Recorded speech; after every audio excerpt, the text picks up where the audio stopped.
समादरणीय श्रद्धालु भक्तजनहरू नमस्कार। सदाका दिनहरूमा जस्तै आज पनि हामी यस माघ महात्म्य श्री स्वस्तानी परमेश्वरीय व्रतकथा लिएर उपस्थित भएका छौँ। हजुरहरूले बद्री भट्टराई युट्युब च्यानल मार्फत निरन्तर रूपमा श्री स्वस्तानी परमेश्वरीय व्रतकथा श्रवण गर्दै आइरहनु भएको छ।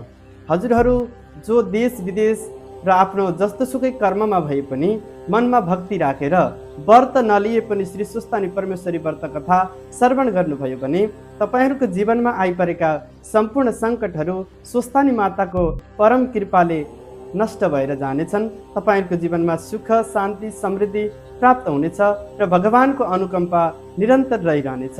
तसर्थ अब हामी स्वस्तानी परमेश्वरी माताको व्रत कथा श्रवण गर्नका लागि हातमा पुष्पाञ्जली लिएर एकछिन सबैले चाहिँ एकचित्त भएर ध्यान गर्नुहोला।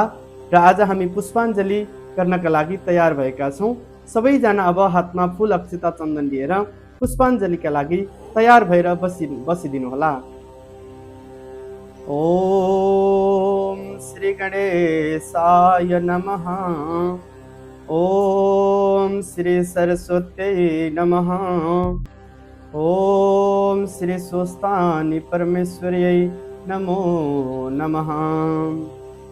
ओम नमस्तुते महादेवी स्वस्तानी परमेश्वरे त्रिलोक जननी नित्ये प्राणिनां पापहारिणी। ओम यं ब्रह्मा वरुणेन्द्र रुद्र मरुता स्तुन्वन्ति दिव्यैस्तवैर् वेदै साङ्गपद क्रमोपनिषदैर् गायन्ति यं सामगां। ध्यानावस्थित तद्गतेन मनसा पश्यन्ति यं योगिनो यस्यान्तं न विदुः सुरासुरगणा देवाय तस्मै नमः। श्रीमच्चन्दनचर्चितोज्ज्वलवपो शुक्लं वरामल्लिका मालालं कृतकुण्डला परविलसन् मुक्तावले शोभितां। सर्वज्ञाननिदान पुस्तकधरा रुद्राक्षमालाधरा वाग्देवी भजनां भुजे वसतु मे त्रैलोक्यमाता चिरं। मुखं करोति वाचालं पङ्गुं लङ्घयते गिरिं यत्कृपा तमहं वन्दे परमानन्दमाधवं। नमो भगवते तस्मै व्यासायामित तेजसे यस्य प्रसाददाक्ष्यामि नारायणी कथामिमां। नारायणं नमस्कृत्य नरं चैव नरोत्तमं देवीं सरस्वतीं व्यासं ततो जयमुदीरयेत्। देवीं सरस्वतीं व्यासं ततो जयमुदीरयेत्। समादरणीय सज्जन श्रद्धालु भक्तजनहरू, अब हातमा लिएको पुष्प श्री स्वस्तानी परमेश्वरी माताको पुस्तकमा राखेर अब एकचित्त भएर आजको पाठ श्रवण गर्नुहोला। समादरणीय श्रद्धालु भक्तजनहरू, हामीहरू यस माघ महात्म्य श्री स्वस्तानी परमेश्वरी व्रत कथा श्रवण गर्दै आइरहेका छौँ। विशेष गरेर आज हामी आजको पुष्पाञ्जली सकिसकेपछि आजको 26औं दिनको 26औं अध्यायको कथा श्रवण गर्नेछौँ। हजुरहरू जो जुन स्थानमा हुनुहुन्छ सो स्थानबाट सब भक्तिपूर्वक श्री स्वस्तानी परमेश्वरीलाई हृदयमा विराजमान गराएर आजको कथा श्रवण गर्नुहोला। अतः षड्विंशोऽध्यायः। कुमारजी आज्ञा गर्नुहुन्छ हे अगस्त्य मुनि। अनि पछि एक दिन राजा नवराजले आफ्नी मुमासित बिन्ती गरे, हे मुमा, ईश्वरका कृपाले म यहाँ आई राजा भएँ। अब आफ्ना राज्यमा भए जति ब्राह्मणहरूलाई निमन्त्रणा गरी भोजन गराएर श्रद्धापूर्वक दक्षिणा दिने विचार छ। यस जन्ममा धर्म गरे पो अर्को जन्ममा पाउला। छोराको यस्तो कुरा सुनेर गोमा भन्दछिन्, हे पुत्र, तिमीले बेस भन्यौ यसरी सधैँ तिम्रो धर्ममा चित्त लागिरहोस्। मन्त्रीलाई बोलाई ब्राह्मणहरूलाई निमन्त्रणा गर्न पठाऊ। चन्द्रज्योति नगरका तिम्रा बाल्यकालका सङ्गीहरूलाई पनि निमन्त्रणा गर्न पठाऊ। माइत बसेकी तिम्री पत्नी चन्द्रावतीलाई पनि लिन पठाऊ। आमाले यति भनेको सुनि हवस् भनी नवराजले मन्त्रीलाई डाकी भने, हे मन्त्री, हाम्रा राज्यमा भएका सबै ब्राह्मणहरूलाई भोजन गराउनु पर्यो। सामग्री तयार गर, ब्राह्मणहरूलाई निमन्त्रणा गर्न पठाऊ। चन्द्रज्योति नगरमा मेरा सङ्गीहरू छन्, तिनलाई पनि निम्ता पठाऊ। वरुणपुरमा अग्निस्वामी नामका ब्राह्मण छन्, तिनकी पुत्री चन्द्रावती मेरी ब्राह्मणी हुन्, तिनलाई पनि लिन पठाऊ। मेरा सासु ससुरालाई तपाईँका ज्वाइँ लावण्य देशका राजा भएका छन्, आजका 4 दिनमा लावण्य देशमा आइपुग्नु भनी खबर पठाऊ। राजा नवराजको आदेश पाएपछि मन्त्रीहरूले हवस पनि लावण्य देशका सबै ब्राह्मणहरू र चन्द्रज्योति नगरका सङ्गीहरूलाई पनि निमन्त्रणा गर्न पठाए। भोजनका सबै सामग्री तयार गराए। डोलेहरूलाई डाकी चन्द्रावतीलाई लिन पठाए। डोलेहरूले वरुणपुरमा गई अग्निस्वामीको घर कुन हो भनी सोधे र कसैले त्यही हो भनी देखाइदियो। घरका आँगनमा पुगी बोलाउन लागे। चन्द्रावतीले सुनि को हौ, कहाँबाट आयौ भनी सोधिन्। डोलेहरूले नवराज राजाले पठाइ बक्सेकाले लावण्य देशदेखि आएका हौ भने।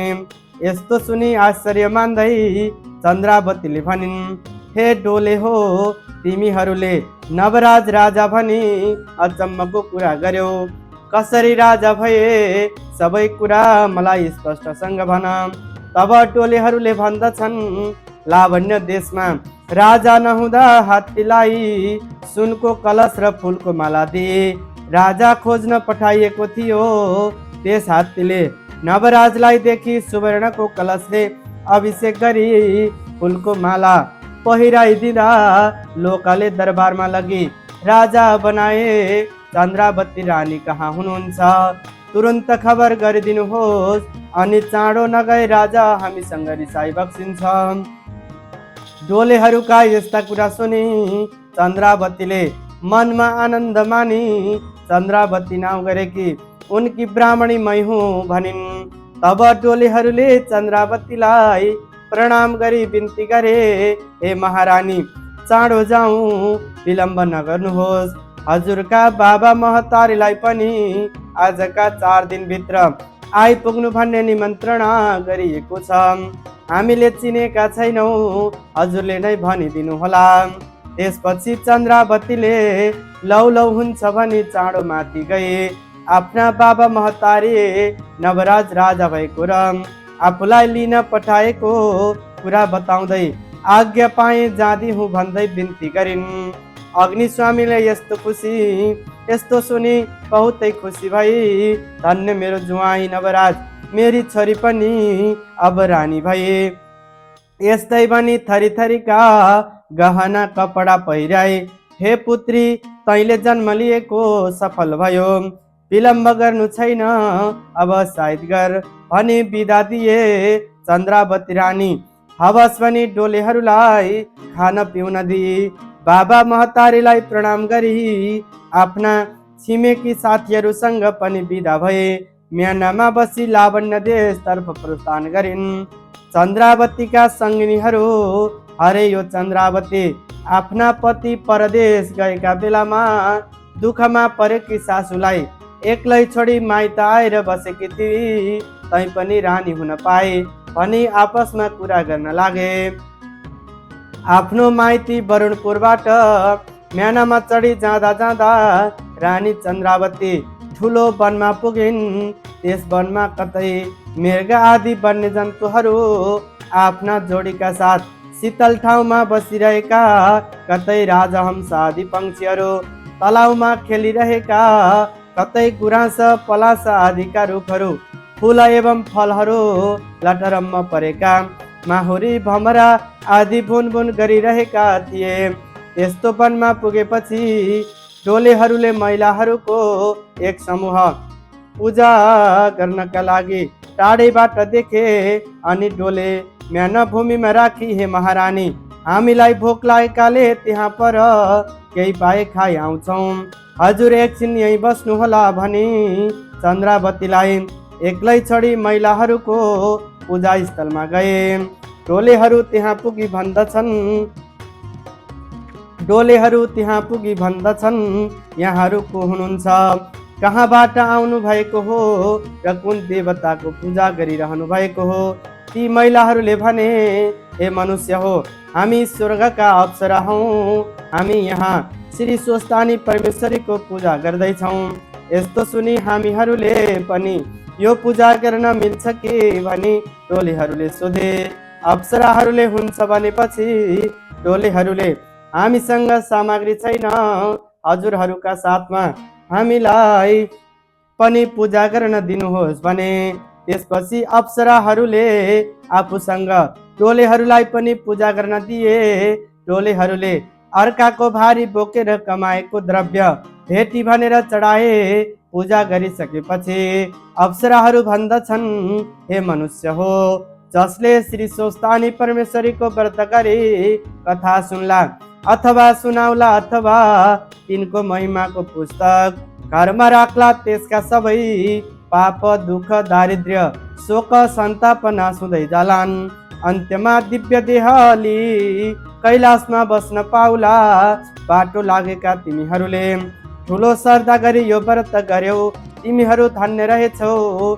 श्री स्वस्तानी परमेश्वरी सधैँ तिमीहरूका हृदयमा रहून्। अब जहाँ जान लागेका हौ त्यही जाओ। अप्सराहरूले यति भनी डोलेहरूलाई श्री स्वस्तानी परमेश्वरीको प्रसाद दिए।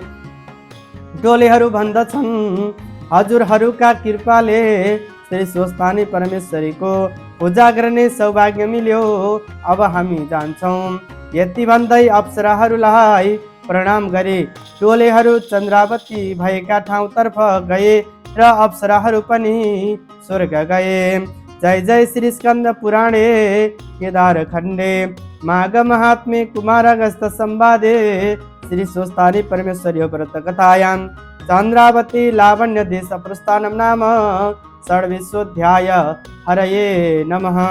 बोले श्री स्वस्तानी परमेश्वरी को जय होस। आज को माघ महात्म्य को जय होस। सांब सदा शिव भगवान को जय जय हो। समादरणीय प्रिय भक्तजनहरू, अब पुष्पाञ्जलीका लागि सबैले पुनः हातमा फुल अक्षता चन्दन लिएर एकचित्त भएर ध्यान गर्नुहोला। ओम उपनयतु मङ्गलं वः सकल जगन्मङ्गलालय श्रीमान दिनकर किरण निबोधित नवनली नदल निवेक्षणः कृष्णं काले वर्षतु पर्जन्य पृथिवी शैस्यशालिनी ते स्वयं क्षोभरहितो ब्राह्मणा सन्तु निर्भयाम् अपुत्रः पुत्रिणः सन्तु पुत्रिणः सन्तु पौत्रिणः निर्धनः सधना सन्तु जीवन्तु शरदां शतं। तत्रैव गंगा यमुना च तत्र गोदावरी सिन्धु सरस्वती च तीर्थानि सर्वाणि वसन्ति तत्र यत्राच्युतोदार कथा प्रसंगम्। यः कुन्दिन्दु तुषार हार धवला या शुभ्रवस्त्रावृता या वीणा वरदण्ड मंडितकरा या श्वेत पद्मासना या ब्रह्माच्युत शंकरा प्रभृतिभिर्देवैः सदा वन्दिता सा मां पातु सरस्वती भगवती निशेषजाड्यापहाम्। कायेन वाचा मनसंदिर्वा बुद्ध्यात्मना वा प्रकृतिर्स्वभावात् करोमि यत् सकलं परस्मै नारायणायेति समर्पयेत् नारायणायेति समर्पयेत्। आदरणीय श्रद्धालु भक्तजनहरू, अब हातमा लिएको पुष्प श्री स्वस्तानी परमेश्वरीको पुस्तकमाथि अर्पण गरी एकचित्त र भक्तिपूर्वक प्रणाम गर्नुहोला। र समादरणीय सज्जन भक्तजनहरू, आजको श्री स्वस्तानी परमेश्वरीय व्रत कथा यस पत्री भट्टराई युट्युब च्यानल मार्फत हामीले श्रवण गरेर सकिसकेका छौँ। भोलि पुनः अर्को अध्यायको कथा लिएर हजुरहरू समक्ष उपस्थित हुने बाचा गर्दै म आचार्य बद्रीप्रसाद भट्टराई तपाईँहरूको माझबाट बिदा चाहन्छु। नमस्कार। जय स्वस्तानी माता।